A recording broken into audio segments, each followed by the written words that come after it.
of all, we have 42 years of independence. Zimbabwe is less than us.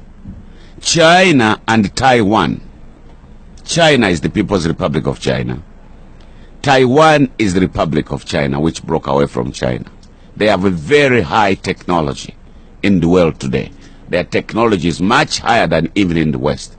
And if we don't hate Chinese per se, it is the weak government policy. We don't need Chinese manpower. What we need is their technology. If we utilize the Chinese technology, both from Taiwan or from Peking, Zambia would develop in all fields. But if we are allowing 80,000 China men, they are not adding value to Zambia. Mind you, China may be a big country, but they are more than 3 billion. So there is shortage of land. And we have to be careful.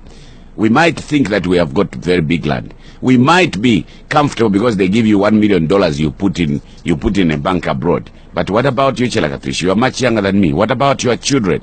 What about everybody who is there? What we need, the way we get from the West, the Chinese, the Indians, the Japanese, South Koreans, the Taiwan, let's tap technology. And when we tap technology, we have people who can implement that technology. Today, Zambia, we are not manufacturing anything. We are a dumping ground. You have a company called Saro Agri Industries, the opposite Soweto. They can't do anything because there are so many cheap dumped things in here in Zambia. We have Ramasat. They can't do anything because there are so many dumped. We have Lamis. This is a country now where you are even importing cooking oil when you have rope. You have rope across the road there, but you are finding cooking oil. They are exporting groundnuts. They are exporting tobacco. We have even stopped manufacturing tobacco at BAT, you know, at Elmersdale there. We are importing cigarettes from Kenya. Now, why are we importing cigarettes from Kenya? Because the taxes and the access to foreign exchange in Zambia is much easier. Today, Zambia must be much richer than any other African continent because we have a smaller population. We have immense minerals under our ground. But today we export copper. Copper has reached the highest peak, but the money does not come to Zambia. How rich are we? We have emeralds. Money does not come to Zambia. We have tourmaline. Money does not come to Zambia. We have lots of people export. They use our sweat. And when they export, we get nothing out of that. Now that is, somebody must look at that and think seriously. So the Chinese are very welcome, both from the People's Republic of China and from the Republic of China, Taiwan. We need their technology because the Taiwan and Malawi, if you go and look at the amount of technology which they have put there, you can't compare them to the People's Republic of China here in Zambia. They have done commendable job. They did Tuta Road. They did Mongu Road. They did Tazara. But those are high-profile projects which they should come and let the Zambians utilize them, but not human beings. 80,000 Chinese, what are they doing? If you take 80,000 Chinese, and one Chinaman takes $1 every month, that's $80,000 which is going out of Zambia every month. Some people are saying you're a great politician, but sometimes you can't apply political ideals into economic reality. Well, the whole point is I have done that in all my humble life. In all my humble life, I changed Lusaka City Council under very difficult condition, under very difficult political condition, under UNIP. I transformed the Minister of Health. I transformed the Minister of Labor. I transformed the Minister of Local Government. Now, if you are transforming those, I believe not in being pompous. I believe in utilizing the manpower which is available. You know, the boys who are jumping the streets, whom we are calling street vendors, those are big investors. They are far much more intelligent than we politicians. Because if they survive 7 days a week, they survive 30 days a month, they survive 365 days, what they have refused is to steal. Because they don't want to go to prison, but they are surviving. They are jumping streets, selling things. Where do they buy those things? Where do they get capital? They don't even have banks. We have enormous intelligence. The women who are mining stones, you know, the women who are breaking stones, they are very intelligent women. Our mothers who are squatting. Because some people they bring by bringing universal church, satanic church, they say that's investment. That's not investment.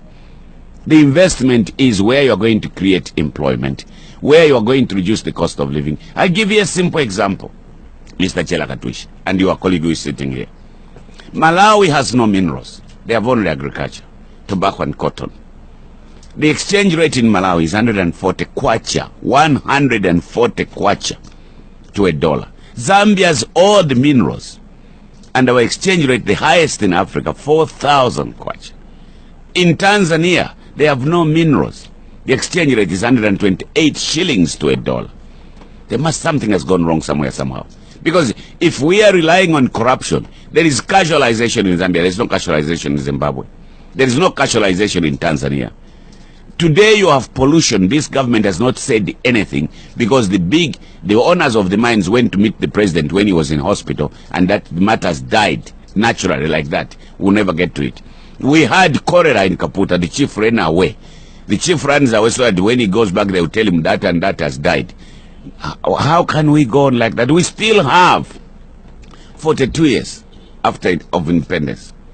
From Nchelenge, go all the way to Chienge, come to Kaputa, come to Nsama, come to Mporokoso, come to Kasama, dust road. You cannot link Kawambwa to Mporokoso. You cannot link Mpika to Chipata. You cannot link Mpika to Lundazi. You have to come from Monze, come to Lusaka to go to Siavonga when it's only 160 kilometers. Those are things we are supposed to address. Even the president, where he claims to come from, at Landres Corner, people have to come to Lusaka to go to Mumbwa, which is less than 80 kilometers. Now, those are things which we have seriously to look at, not rhetoric. President Sata, the African Development Bank has approved 123 billion kwacha for budget support to Zambia's poverty reduction programs under the 5th National Development Plan. And we haven't heard you comment but the whole point about it. Is it the first time? With this money is coming, this money is going to be spent in seminars, this money is going to be spent in workshops, this money is going to be spent buying luxury vehicles for the people who are supposed to implement. Look at AIDS. First look at AIDS. If you look at AIDS, the people who are dying from AIDS die in agony. The people who are waxing in fat are the people who are supposed to sensitize AIDS, the people who are supposed to administer AIDS. You have more NGOs dealing with AIDS. The money which is going to NGOs, the money which is going to workshops, the money which is going to seminars, that money can help the people who are dying from AIDS. Today, people are not supposed to die from AIDS, but do they have any attention from the government? So even if it's 123 billion, whatever it is, budget support, 42 years of independence, we don't need budget support funds. We have enough money within ourselves where we can develop. Because, yes, you are saying 123 billion. What are the conditions? How many foreigners are they going to bring to come and administer 123 billion? Because before the man arrives here, it's the human beings who are going to arrive here, who will be staying in hotels, who will be staying in posh hotels. And the people who are, those children who are jumping the streets, begging 100 kwacha, they have parents. The parents have not been paid. Today, Comrade Chelakatwish, today, people are retiring from the army, from the police, prison service, intelligence, ZNS, Zambia Air Force. People are coming to Lusaka without their terminal benefits. They have worked for the money. They are spending more money on fighting for their terminal benefits. Where is the sanity? We were jumping like grasshoppers. Yes, we have attained the HIPIC. We have attained the HIPIC because we overpaid the international community their money. But we still have local suppliers.